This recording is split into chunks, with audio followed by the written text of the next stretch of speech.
बोलो भैया, है कोई प्रमाण रावण की शक्ति का? है कोई साक्ष्य समंदर पे सेतु बनने का? और अगर लंका में आग लग गई थी तो रावण और उसके सैनिक कैसे बच गए? युद्ध कैसे किया?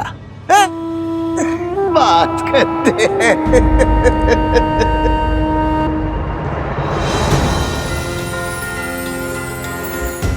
प्रभु श्री राम के यश को घटाने का प्रयास करने वाले पापी, तेरा शीश इस धड़ पे रहने के योग्य नहीं है।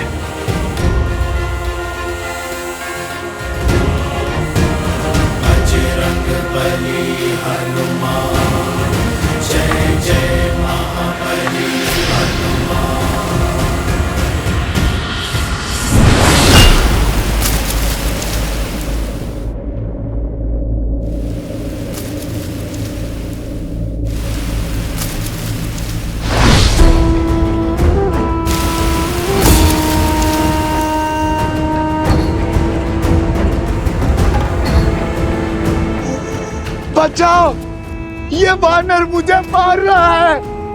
अरे बचाओ, बचाओ, ये वानर मुझे मार रहा है। ये कैसा दुस्साहस है? ऐसे किसी को कैसे मार सकता है ये वानर? अयोध्या वासियों,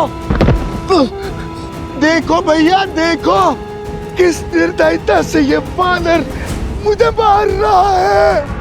बचाओ, रक्षा करो अयोध्या वासियों। ना कोई तुझे बचा पाएगा और ना तू यहां से भाग सकेगा। प्रभु श्री राम की निंदा करने वाले, इस हनुमान से बच के तू कहां जाएगा?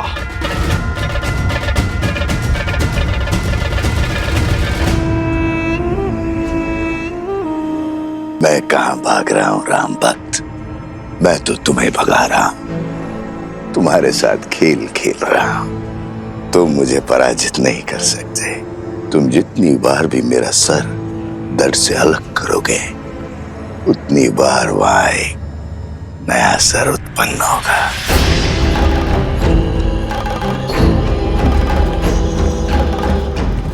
अरे देखो भैया, देखो कैसे एक वृद्ध को ये वानर मार रहा है। क्षमा करो वानर, क्षमा करो। देखो इस निर्बल बुड्ढे पर इस वानर को दया नहीं आ रही है। क्षमा करो, इस वृद्ध पे दया करो वानर। ये अन्याय है। श्री राम का भक्त और मित्र है, इसका अर्थ ये नहीं है कि अयोध्या की जनता पर आघात करेगा। ले चलो इस उद्दंडी को महाराज के पास, अब वही इसका न्याय करेंगे। ले चलो ऐसे, वही करेंगे न्याय। ले चलो ऐसे, वही करेंगे न्याय। इस आसुरी शक्ति की उलझन तो प्रभु ही सुलझाएंगे।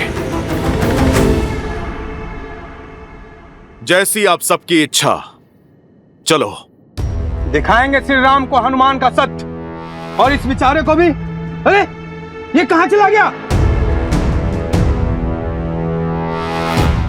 प्राण किसे प्रिय नहीं है? जरूर वो दुखियारा भाग गया होगा। पर हनुमान को नहीं जाने देंगे। हाँ चलो, ले चलो। बहुत उत्पात मचा चुका है ये वानर, लेके चलो इसे राज्यसभा में। अब श्री राम ही इसका न्याय करेंगे। तो फिर विलंब किस बात का? चलो। ले चलो ऐसे, वही करेंगे न्याय। महर्षि पराशर के कथन को गंभीरता से लेना होगा, हमें सावधान रहना होगा कि प्रजा को कोई त्रास, कोई असंतोष ना हो जाए।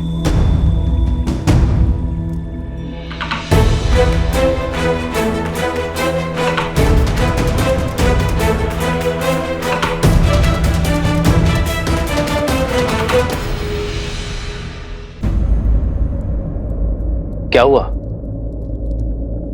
हनुमान को पकड़कर क्यों लाया गया है? प्रभु, इस वानर ने हम सभी को भयभीत कर रखा है।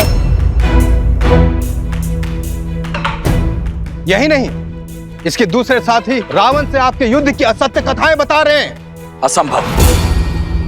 वानर भैया के विषय में ऐसा कुछ भी असत्य कह नहीं सकते। क्षमा चाहता हूँ राजकुमार, लेकिन बड़े कुटिल हैं ये वानर और दुष्ट भी। आज इस हनुमान ने उस वृद्ध व्यक्ति के प्राण लेने का प्रयास किया। न्याय कीजिए श्री राम।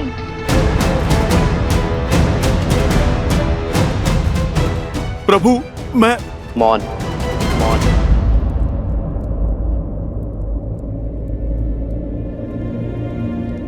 ये राम अपनी प्रजा को कभी निराश नहीं करेगा, किंतु हनुमान मेरे मित्र वानरराज सुग्रीव की प्रजा है। उसका न्याय, उसे दंड देने का अधिकार केवल मेरे मित्र वानरराज सुग्रीव को है। अयोध्या वासियों, वानरों की ओर से यदि किसी को भी असुविधा हुई हो तो मैं क्षमा चाहता हूं। मैं वचन देता हूं कि कोई भी वानर अयोध्या के किसी भी वासी को कोई क्षति नहीं पहुंचाएगा और हनुमान को किष्किंधा के नियमानुसार दंड दिया जाएगा। प्रणाम अयोध्यापति।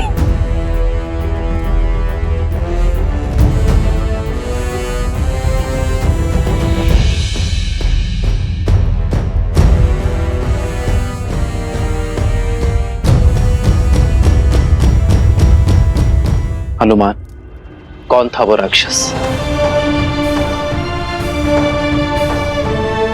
प्रभु आपको कैसे पता चला? क्योंकि मैं जानता हूं कि मेरा हनुमान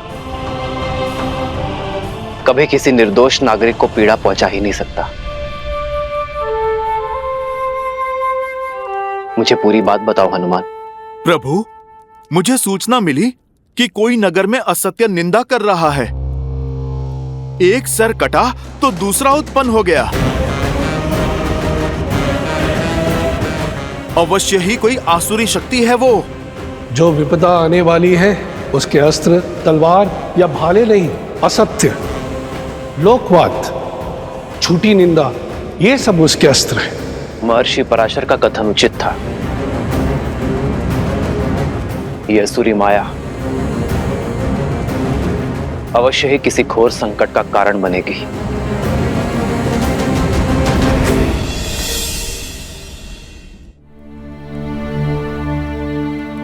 एक सर कटा तो दूसरा उत्पन्न हो गया। अवश्य ही कोई आसुरी शक्ति है वो।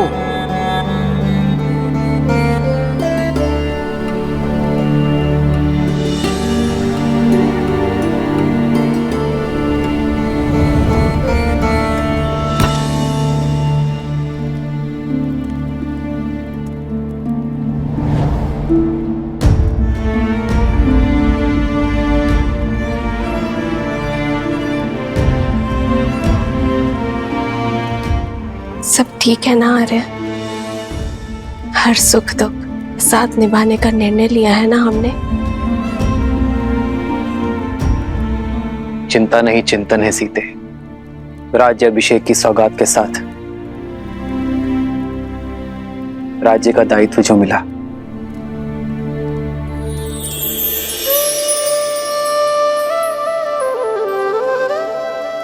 दायित्व तो आपने बिना राजपाट के भी निभाया है आर्य। संसार के हित के लिए संघर्ष किया। जो रावण के नाम की समस्या को समूल निस्तरण कर सकते हैं, वो मेरे राम अयोध्या को भी तार देंगे। वैसे आर्य, भोजन करने से चिंतन करने की शक्ति मिलती है।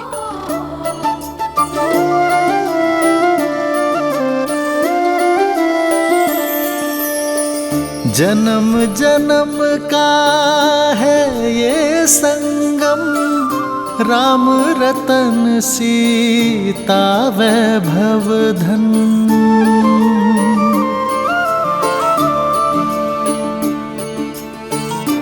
महल में आकर वन को तो नहीं भूली ना? वन का भोजन स्मरण है? राम सिया राम सिया राम सिया राम, राम सिया राम सिया राम। वो स्मृतियां तो मैं आने वाले जन्मों में भी नहीं भूल सकती यार। मैं तो पुनः एक बार प्रकृति की ओट में वन के जीवन का आनंद लेना चाहती हूँ। इसमें समस्या है क्या सीते? राम तो सीता की हर इच्छा पूरी करता है, और ये तो महारानी की इच्छा है, ये तो शीघ्र ही पूर्ण करूंगा।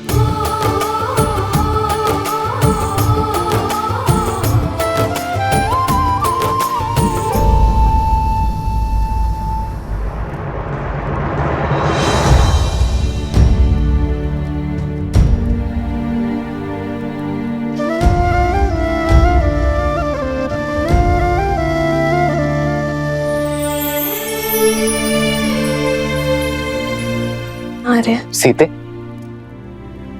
ये केसर भात तो बहुत ही स्वादिष्ट है। ये तुमने बनाया? कैसे? भात भिगोया, थोड़ा कोमल हुआ, फिर दूध में उसे धीमे आंच में पकाया। फिर जैसे ही थोड़ा पका तो उसमें गुड़, केसर और थोड़ी सुगंध डाली, और फिर उसमें शुद्ध घी मिलाकर उसे धीमे आंच में। ये धैर्य ही तो इस स्वाद का रहस्य है सीते। यदि शीघ्रता में पकाती तो ये भात कच्चा रह जाता, ना सुगंध आती ना स्वाद। जीवन भी यही है सीते, चाहे संबंध हो या समस्या।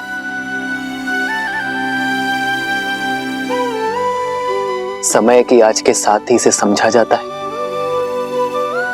और सुलझाया भी जाता है। और यदि शीघ्रता दिखाई तो सुख और शांति नहीं, चिंता और दुख मिलेगी। स्पष्ट कहिए आर्य। मैं तुम्हें बातों में नहीं उलझा सकता सीते, और तुमसे असत्य भी नहीं कह सकता, इसलिए समय दो सीते, क्योंकि सत्य कहने का समय अभी आया नहीं। समस्या को जानने से पूर्व उसकी चर्चा करना उचित नहीं है।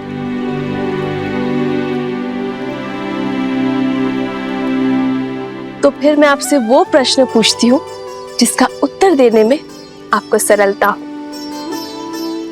तो बताइए, महाभोज में हनुमान और वानर सेना के लिए क्या भोजन बनाऊं जिससे वो संतुष्ट हो? ये तो पहले से भी कठिन प्रश्न है सीते। इस प्रश्न का उत्तर ना नर दे सकते हैं ना नारायण, और चिंतन भी समय के साथ इसे सुलझा नहीं सकता।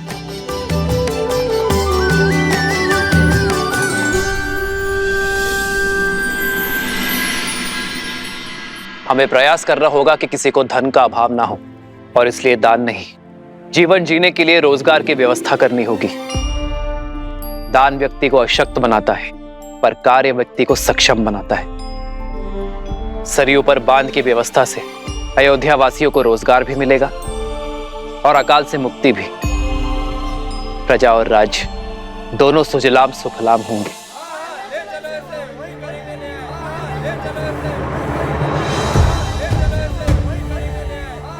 ये कोलाहल कैसा? ऐसा प्रतीत होता है हमारी प्रजा है महाराज। मैं अभी सैनिकों को भेजकर शांत करवाता हूँ। राजा को शांत नहीं, संतुष्ट करना होता है सुमंत जी। प्रजा का सुख मुझ तक पहुंचे ना पहुंचे, उनका असंतोष अवश्य पहुंचना चाहिए। उन्हें भीतर बुलाइए। रक्षा करिए महाराज, रक्षा कीजिए, हमारी रक्षा कीजिए, रक्षा कीजिए, हमारी रक्षा कीजिए, रक्षा कीजिए महाराज, रक्षा कीजिए महाराज, रक्षा कीजिए महाराज। शांत हो जाइए। जो बात है निसंकोच कहिए, निर्भय होकर कहिए। हमारे प्राण संकट में है, रक्षा कीजिए महाराज, हमारी रक्षा कीजिए, हमारी रक्षा कीजिए। पश्चिम की ओर से राक्षसों ने हमारे ऊपर आक्रमण कर दिया और हमारे अनेकों भाइयों को उन्होंने मार डाला। हमारा धन दान सब कुछ लूट लिया उन्होंने।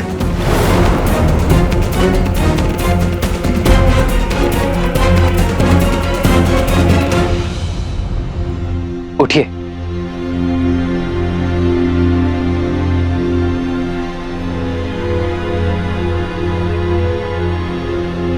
कौन है ये राक्षस? क्या नाम है उसका?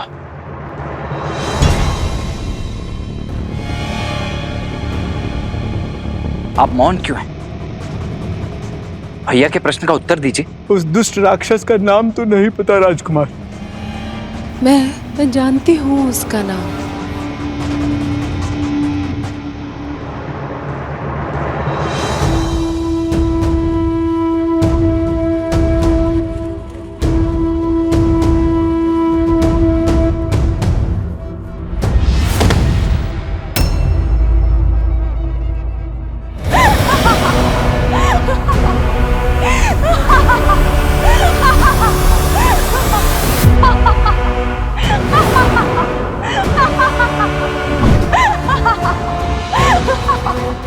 शूर्पणखा।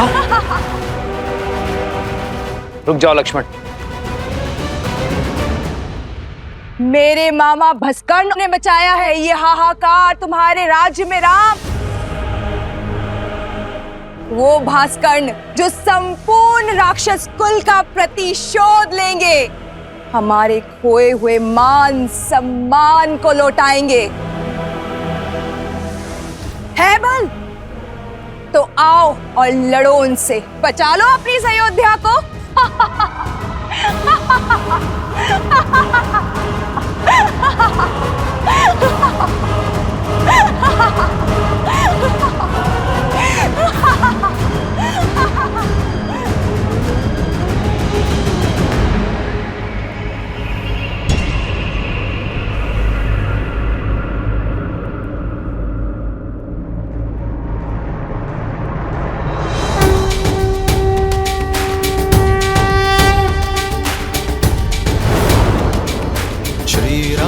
चंद्र कृपालु भजु मन हरण भव भय दारुणम। श्री राम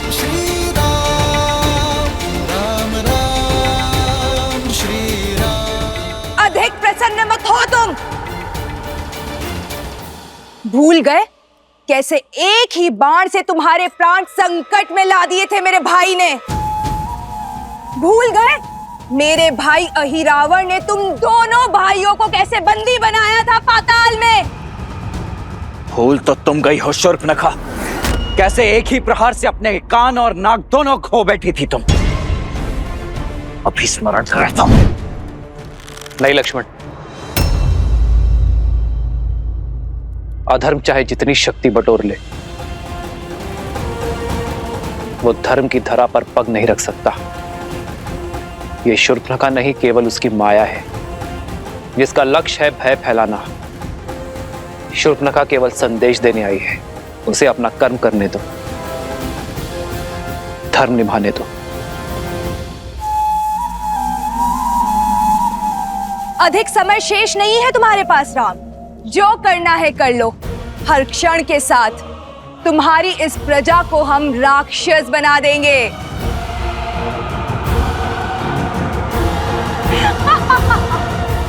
तुम्हारा कार्य पूर्ण हुआ शूर्पणखा। तुम्हारा संदेश मुझे मिल गया है। अब इस वृद्धा की देह को छोड़ दो। और हां, रामराज्य में ना भय की छाया होगी और ना ही अवगुणों की माया। जाकर कह देना भास्कर्ण से, मैं स्वयं अपनी सेना लेकर आऊंगा, और यदि उसके छल में बल है तो वो मेरे निर्दोष अयोध्या वासियों को और हानि नहीं पहुंचाएगा।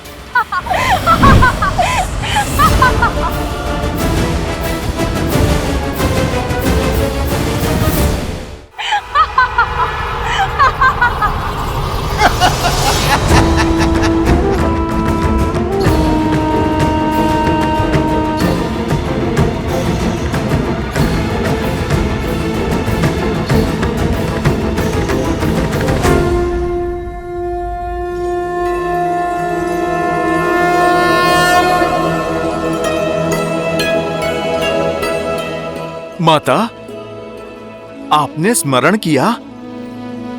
सब ठीक तो है ना माता? क्या किसी ने आपको सताने का दुस्साहस तो नहीं किया?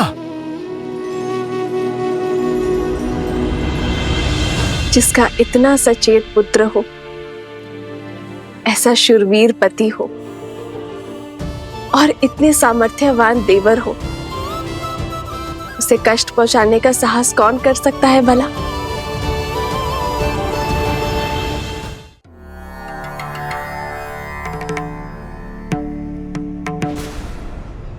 सहस्त्रमुख,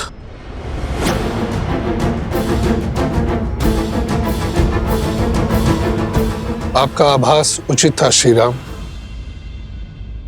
भास्कर्ण वो आसुरी शक्ति नहीं है जिसकी चिंता हमें घेरे हुई थी। आपकी चिंता का विषय सहस्त्रमुख रावण था। हाँ ऋषिवर, समझ रहा हूं कि उसकी काली छाया प्रवेश कर चुकी है। ये वो असुरी शक्ति है जो बाहर से नहीं भीतर से प्रहार करती है। लोक अपवाद और असंतोष उसके अस्त्र हैं। हमें अयोध्या को सहस्त्रमुख रावण के इन अस्त्रों से बचाने की आवश्यकता है।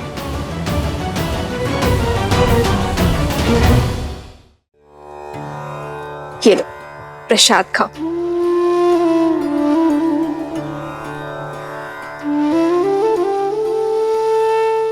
तुमने केवल मुख से ही माता नहीं कहा हनुमान, मन से भी माना है। इसलिए आज ये माता अपने पुत्र को उनका प्रिय भोजन खिलाना चाहती है। ओह, तो हमारी माता वचन अनुसार महाभोज का प्रबंध कर रही हैं। अद्भुत। मैं अभी जाकर वानर सेना को बताता हूँ। वो सब भी आपके हाथों से भोजन खाने के लिए आतुर है माता। अभी जाता हूँ। हनुमान, मेरे प्रश्न का उत्तर तो देते जाओ। कौन सा प्रश्न माते? यही कि तुम्हारे और तुम्हारी वानर सेना के लिए ऐसा क्या भोजन बनाऊं जिससे तुम्हारा पेट भी भर जाए और मन भी। माता, ये तो बहुत कठिन प्रश्न है। वो क्या है ना, वानरों को भोजन तो बहुत प्रिय होता है और यदि आपके इन हाथों से मिले वो तो अमृत है। अद्भुत। माता, मैं एक काम करता हूँ। मैं अभी अपनी वानर सेना से पूछ कर आता हूँ। वो क्या है ना, इसका उत्तर तो मेरे पास भी नहीं है। जो दायक फल चारे,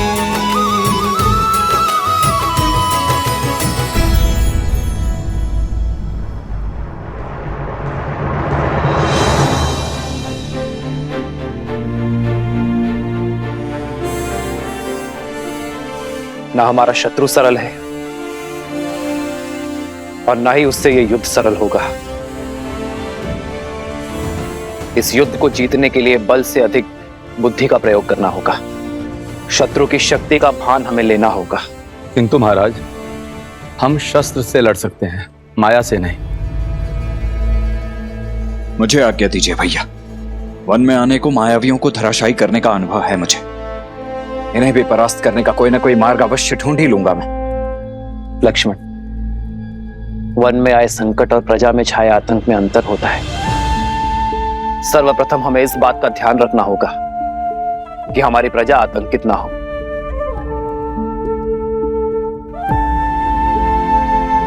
और लक्ष्मण, असाधारण शत्रु को साधारण रणनीति से नहीं हराया जाता। हमें सैन्य बल के अतिरिक्त कुछ और भी चाहिए होगा। भास्कर्ण और उसका पुत्र संघार दमन,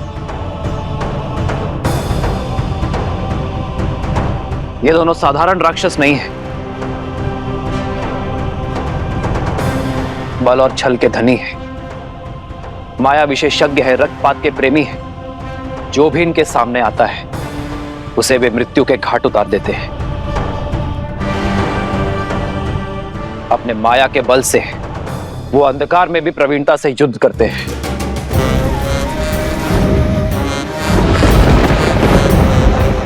ब्रह्मदेव के वरदान अनुसार भास्करण को न धरती पर मारा जा सकता है, न जल में और न ही आकाश में। भास्करण का पुत्र संघार दमन, जिसमें सहस्त्रों बैलों का बल है, जिसके सानिध्य में आठों दिशाएं, सागर का बवंडर और चक्रवात है।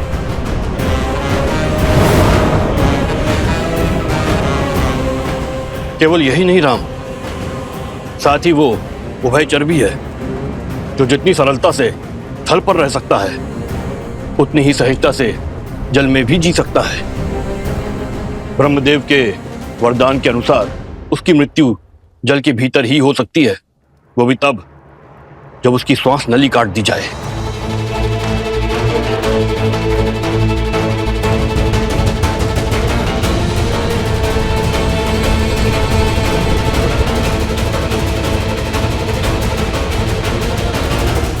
मित्र, वानर सेना सज्ज है। इस युद्ध में भी हम आपका साथ देने का सौभाग्य पाएंगे। हाँ प्रभु, इस धर्म युद्ध में हम आपके साथ हैं। आप बस आदेश दीजिए।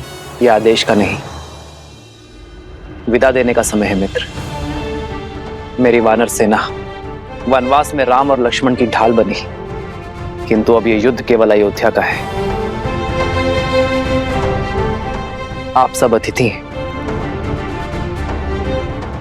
अपने परिवार के साथ महाभोज का आनंद लीजिए और आनंद होकर किष्किंधा लौटिए। वहां स्वराज्य की स्थापना करना ही आपका उद्देश्य है मित्र। यह युद्ध अयोध्या के राजा राम का है और इसे लड़ने का दायित्व मेरा है।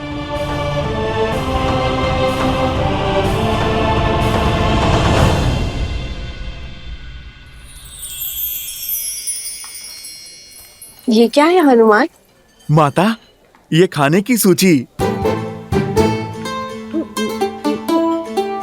इतनी बड़ी सूची? ये तो केवल आरंभ है माते। सूची तो बहुत लंबी है। माता, आप भोजन खिलाकर हमारे तन और मन को तृप्त करना चाहती है ना? आपने मेरी सहायता मांगी तो लीजिए, मैं सूची ले आया। माता, निभा दिया मैंने अपना कर्तव्य।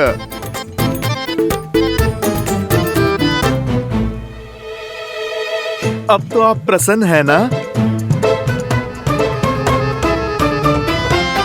हाँ, प्रसन्न हूँ। उर्मिला, चलो शीघ्र अतिशीघ्र भोजन बनाना आरंभ करते हैं।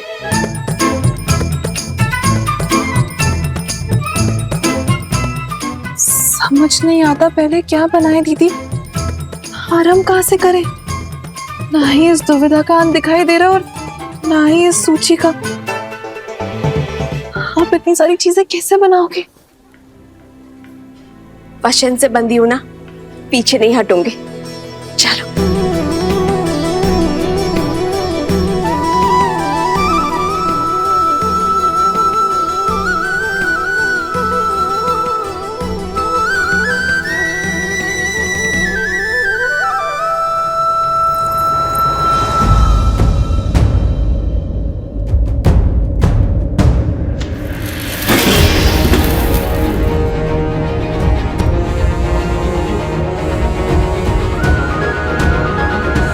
सीता, दीदी,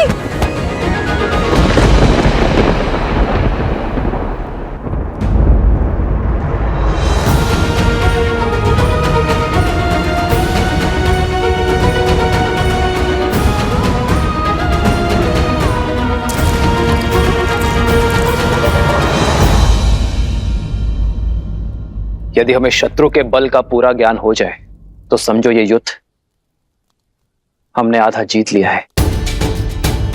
अब समय आ गया है कि अपनी शक्ति को इस प्रकार सज्ज करें कि हमारा शत्रु अचंभित हो जाए। हमें उपयुक्त शस्त्रों को खोजना होगा। प्रभु, प्रभु, प्रभु, वो माता सीता। प्रभु, क्या हुआ सीते को? क्या हुआ सीता को? बोलो हनुमान। प्रभु, वो माता सीता मूर्छित हो गई हैं।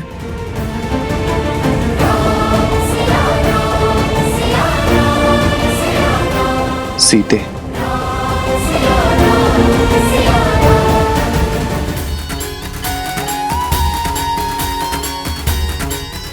जाओ, राज आंगन का कोना कोना सजा दो।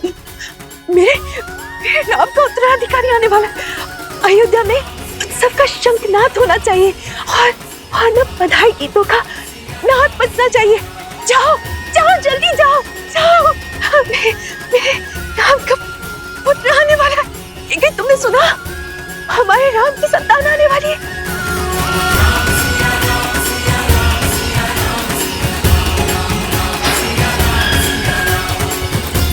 सुनो सुनो सुनो, शुभ समाचार है। महारानी सीता माँ बनने वाली है। महारानी सीता माँ बनने वाली है।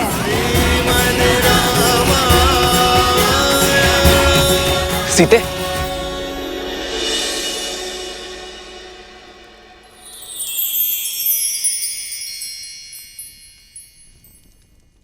सीते क्या? माँ, सीते पुत्र को पिता बनने की बहुत बहुत बधाई। मंगल भवन अमंगल हारी, द्रवहु सुदशरथ अजिर बिहारी। राम सिया राम जय जय राम।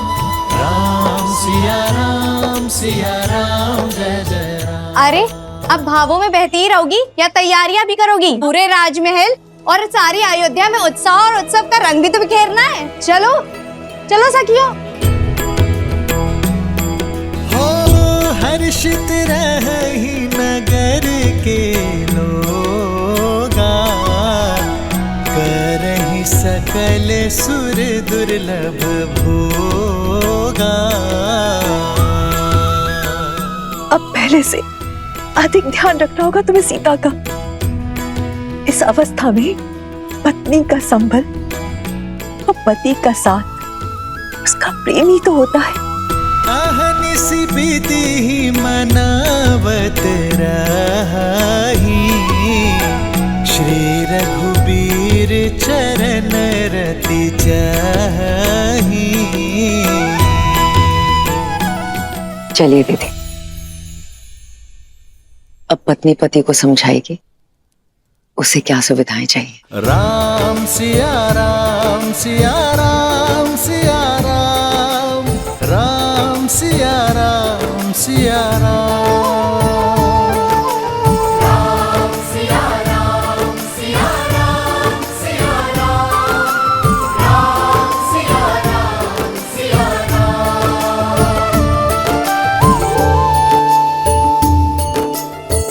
जन्म जन्म का है ये संगम, राम रतन सीता वैभव धन। सच मांडवी, हम चाचा बनने वाले हैं। भरत भैया, हम चाचा बनने वाले हैं। हाँ लक्ष्मण, अब आएगा आनंद। अब अपने भतीजे के साथ मैं संसार भ्रमण पर निकलूंगा। नहीं नहीं नहीं, वो तुम्हारे साथ रहेगा ना तो विवाद करना सीख जाएगा। मेरा भतीजा तो अपने भरत चाचा का मित्र होगा। भरत भैया, बधाई हो। बधाई हो लक्ष्मण, बधाई हो। आज महाराज दशरथ होते तो राम की संतान का समाचार पाकर फूले नहीं समाते।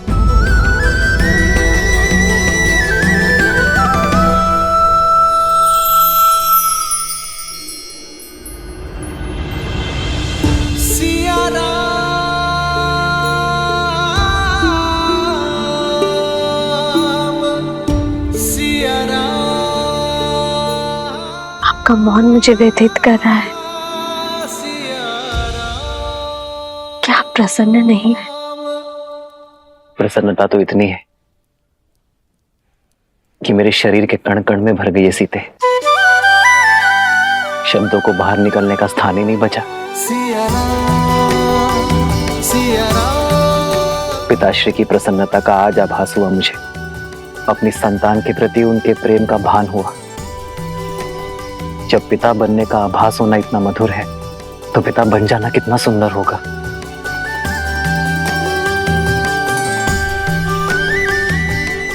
जीवन में सदा मेरा साथ और समर्पण दिया है तुमने सीते, किंतु आज उससे बड़ा उपहार देने के लिए तुम्हारा धन्यवाद। रघुकुल का कुलदीपक आने को है, ऐसे में महारानी का आहार विशेष और विशिष्ट होना चाहिए। राजमाता, प्रणाम। मैया ने संसार का सबसे बड़ा सुख दिया है प्रभु को। आप उनसे कहिएगा अब वानर सेना भोज का 2 गुना आनंद उठाएगी। पुत्र तो माता की व्यथा समझ गया, किंतु क्या व्याकुल वानर सेना समझ पाएगी? सीता रसोई घर में नहीं जा सकते, 3 मास तक कोई श्रम नहीं कर पाएगी। होने वाली संतान के लिए माता का विश्राम करना अति आवश्यक है। भोजन अब वो पुण्यवासन संस्कार के पश्चात ही बना पाएगी। माता, ये तो शुभ है। कुमार और प्रभु श्री राम का भोज एक साथ हो जाएगा और आप वानर सेना की चिंता ना कीजिए। हम वानर तन से चाहे कितने भी कठोर हों, मन से उतने ही भोले और कोमल हैं माता।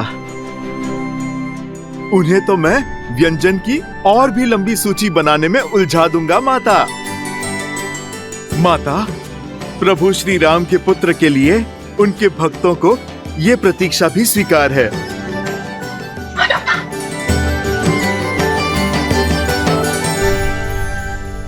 सीते, ये भेंट मेरे और तुम्हारे आने वाले प्रेम प्रतीक के लिए। अच्छा,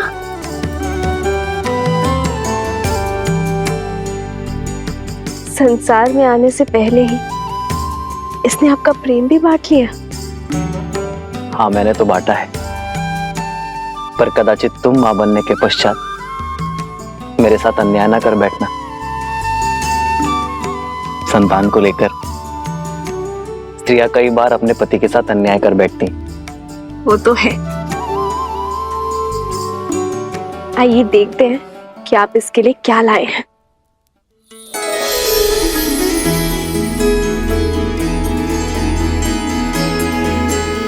वेद मंत्र के ताड़पत्र, बस? हाँ सीते, क्योंकि अपनी होने वाली संतान में धर्म के बीज बोना ही माता पिता का सबसे बड़ा कर्तव्य है। एक स्त्री को तो जीवन भर उपहार में वस्त्र और आभूषण मिलते हैं, किंतु गर्भावस्था में एक स्त्री के लिए उत्तम भोजन और ये पुस्तक ही सर्वश्रेष्ठ उपहार होता है।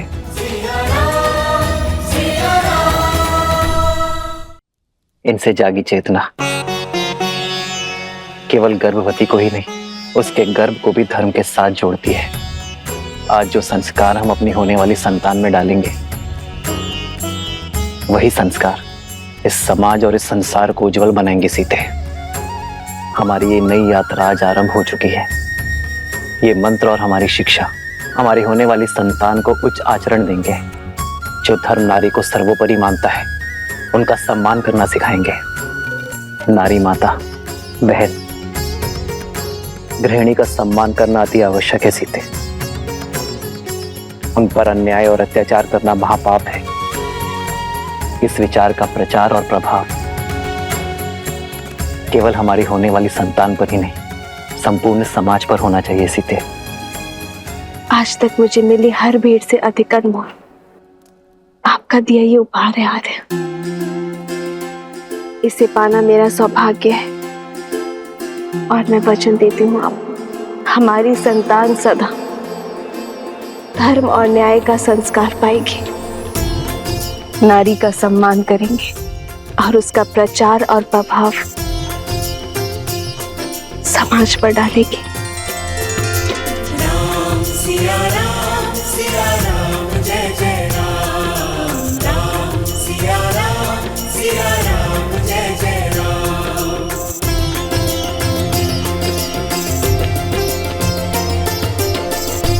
सीते, मेरे इस उपहार के बदले क्या तुम मुझे एक उपहार दोगी? कल जो प्रश्न तुम मुझसे पूछना चाहती थी, क्या उसका उत्तर सुन पाओगी? समय का खेल तो देखो सीते, जब माता ने हर क्षण मुझे तुम्हारे साथ रहने का आदेश दिया है, तभी मुझे तुम्हें छोड़कर जाना होगा। आप कहाँ जा रहे हैं आर्य? एक राजा का कर्तव्य निभाने, अपने राज्य के लिए युद्ध लड़ने।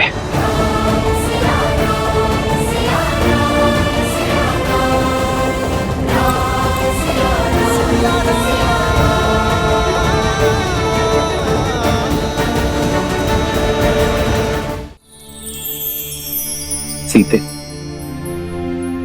रावण के मामा भास्कर ने अयोध्या पर आक्रमण कर दिया है। अपनी प्रजा की रक्षा के लिए मुझे अस्त्र उठाना होगा। जिसके पास धर्म और न्याय की ढाल हो, उसे अधर्म का कोई वार नहीं हरा सकता। मुझे विश्वास है कि विजय आपकी ही होगी आर्य। और रही बात हमारे साथ की, तो माता पिता का कर्तव्य संतान को भविष्य के लिए सच करना भी तो है ना। इसे धर्म और न्याय के जीते जागते उदाहरण से आपसे सीखना होगा कि ये राजा रामचंद्र का पुत्र है।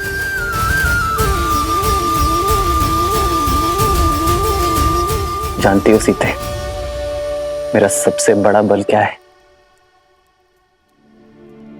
तुम्हारा विश्वास। राम सिया राम सिया राम सिया राम, राम सिया